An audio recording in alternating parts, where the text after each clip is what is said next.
Hello, hello, hello, hello. And here we are at the end of, well, I started to say at the end of January, the beginning of February. I don't know, it's just going so fast. Anyway, I did spend a lot of January talking about New Year's resolutions or habit changing, and hopefully that was useful for some of you. I thought that now I'd start going back to reading comprehension. I discussed the SQ3R earlier last December, but I thought this time I would add something that's similar but different. If somebody was sort of turned off by the SQ3R, if you can see that, what I'd like to do is now is talk about the SRI method, which is very similar to SQ3R, but it does have some simple, it's simpler in some ways. The S would be for scan. Now, you may remember that was what the S was for the SQ3R. So in that case, it's pretty much the same, except in this case, the scan is referring to a little bit more of a combining a lot of the things in the SQ3R. So the idea here, if you take a look at the SRI method, is that you're saying that you're going to look at the material and you're going to scan over it. You're going to take a look at things like headings and how it's set up. So you're looking at it in a somewhat similar but somewhat different way than what you would do for SQ3R.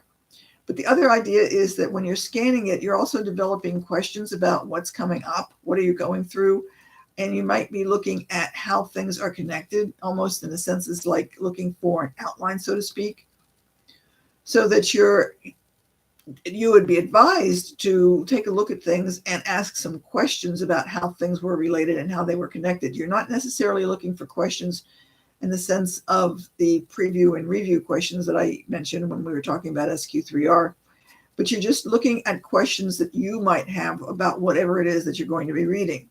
How's it connected? What's it connected to do with anything or any other question that comes up? Then obviously you would go in, well, maybe not so obviously to me because I know what I'm doing here, but then you would go into the read. If you can see, there we go, read. I hope you can see that. And so that's essentially going to be reading again, but with the idea of not so much word recognition, but taking a look at the material to see how is it connected based on what your scan was, so that you're trying to put the scan and the reading together.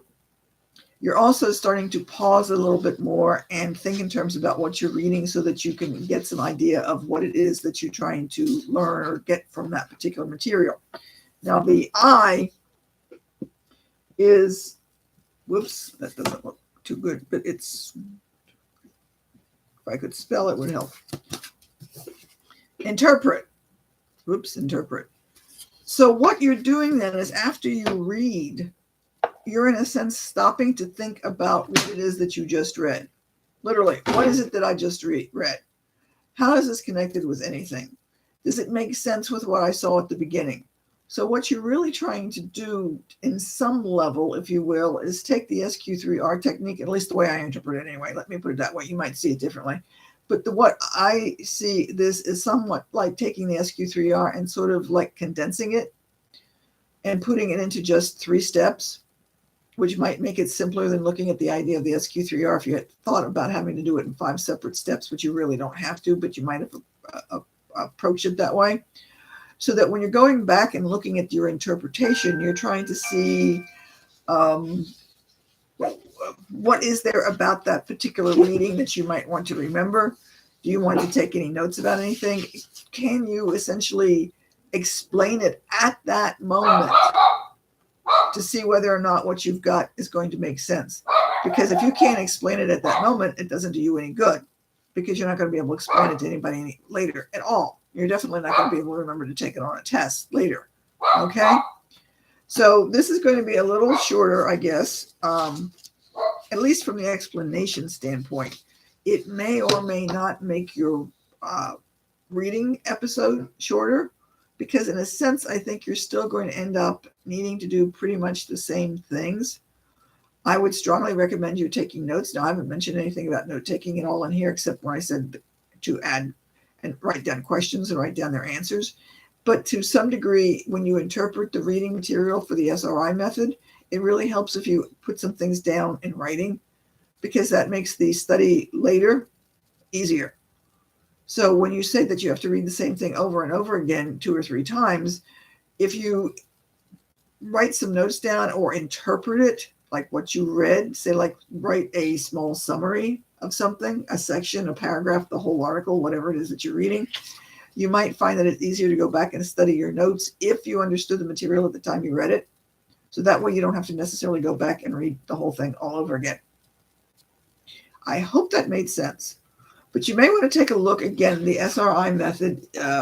I see them very similar. So the S with this scan, questions, read, write, and review, and the scan, read, and interpret, so that hopefully you can get some hints or see what the repetition in the 2 methods is, so that you can begin to see which ones are going to pick up. You can pick up easier for your own methods. And next week I'll talk about another one, something that you might actually recognize more, the 5 W's, which you've probably heard about, but we'll mention that next week just to, in case some people out there haven't heard it or haven't heard it in a long time. So I will say hi or bye, I guess as the case may be, and we will see you next week. But if, share this if you found it helpful, I would appreciate it. Have a good week. Bye. They picked up the dog.